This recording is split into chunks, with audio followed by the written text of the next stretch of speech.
Have you ever actually stopped on this thought? What would happen if a black hole swallowed the Earth? Not in a movie, for real. What happens to your home, to the oceans, to every person who has ever lived? The moment the planet begins to fall into something that makes no sound, gives off no light, and never warns you it's coming, most people picture an instant end, a flash, an impact, darkness.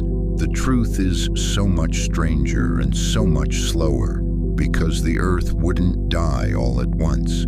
It would be taken apart one stage at a time in a strict and deliberate order, and physics knows exactly what comes first, what comes next, and what we would feel last of all. So let's walk through it, step by step, in the exact sequence it would happen. Stay with me, because each stage is stranger than the one before. A black hole doesn't chase you, it doesn't hunt. It gives off no light of its own, so at first, there is nothing to see at all. We would find it the way we find a ghost, not by looking at it, but by watching what it disturbs. The orbits of the outer planets would begin to drift, just slightly, pulled by something invisible. Comets would fall the wrong way, and then the math would point to one dark patch of sky, where the stars behind it look smeared and bent, as if seen through a flaw in glass. That smear has a name: gravitational lensing.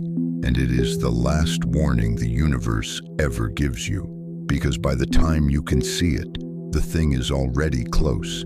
Now the falling begins, and here is the first surprise.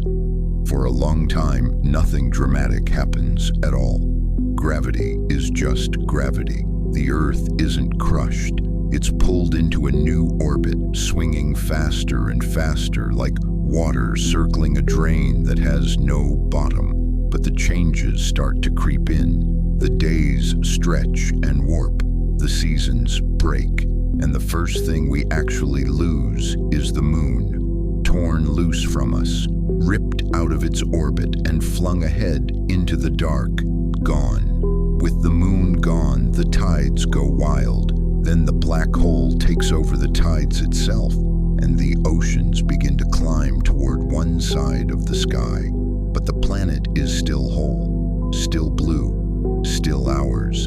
That is what makes it so quiet, right up until the moment it isn't. Because as we fall closer, the rules stop being fair. A black hole pulls harder on whatever is nearer to it. And once the Earth is close enough, the difference in pull between the near side and the far side turns violent. The ground facing the black hole is yanked harder than the ground behind it. The oceans rise into a bulge. The crust groans. Earthquakes tear across every continent at once. And then the planet itself begins to stretch. And it does not stop. Scientists have a name for what comes next, and it is not a joke. They call it spaghettification. The Earth is drawn out into a long, thin stream of rock and molten iron, pulled toward the black hole like taffy, the entire planet unspooling into a single glowing thread thousands of miles long. The mountains, the oceans, the cities, every road you have ever driven, all of it pulled into one falling line of matter, stretched thinner and thinner as it goes. But here's the part the movies always get wrong.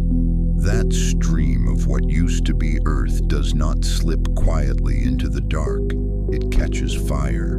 As the matter spirals inward, friction tears it apart atom by atom, heating it to millions of degrees until the shredded remains of our planet blaze with X-rays, burning hotter than the surface of any star. The Earth's final act would not be darkness, it would be light. A brilliant, screaming ring of superheated matter, spinning around the very thing devouring it. And then comes the line, the event horizon, the boundary beyond which not even light can climb back out. This is where physics itself starts to break, and where the sequence splits in two, because what happens next depends entirely on where you are standing. Watch from a safe distance and you would never actually see the Earth fall in. Time near a black hole slows down, stretched thin by gravity, until from the outside, the planet appears to freeze at the very edge. Hanging there, glowing red slower and slower, its final image smeared across the horizon and never quite vanishing. To the rest of the universe, Earth's death would last forever, frozen on the doorstep. But ride that stream of matter inward, and there is no freezing at all. You cross the edge in an instant, feeling nothing, and the moment you do, the entire universe behind you lifts up, folds inward, and collapses into a single point of blinding light. Every star you ever knew, every sunrise, compressed into one last image just before the end. So what's left on the other side? Here is where even the physicists go quiet.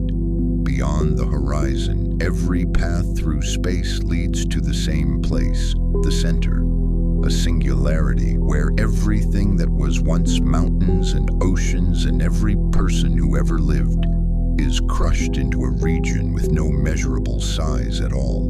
Whatever happens there, we cannot describe it. The laws of physics, the ones we trust to run the entire universe, simply end. And the final stage is the most unsettling of all, because it's how little the universe would notice. The black hole wouldn't roar in triumph. It wouldn't even flinch. Our entire planet would add only the faintest sliver to its mass, a rounding error. The bright ring of our remains would cool and fade. The X-rays would dim, and within a single cosmic blink there would be no sign we were ever here at all. Just a slightly heavier patch of darkness drifting on. And here is the thought that should stay with you. Black holes are not rare monsters lurking at the edge of reality. There are millions of them in our galaxy alone. Most of them silent, dark, and uncharted, and a few of them are wandering, drifting between the stars with no star of their own, invisible until the moment their gravity touches something. We map the bright things in the sky. The dangerous ones don't shine. And that's exactly what we'll explore next. Subscribe, because the universe is mostly the part we cannot see.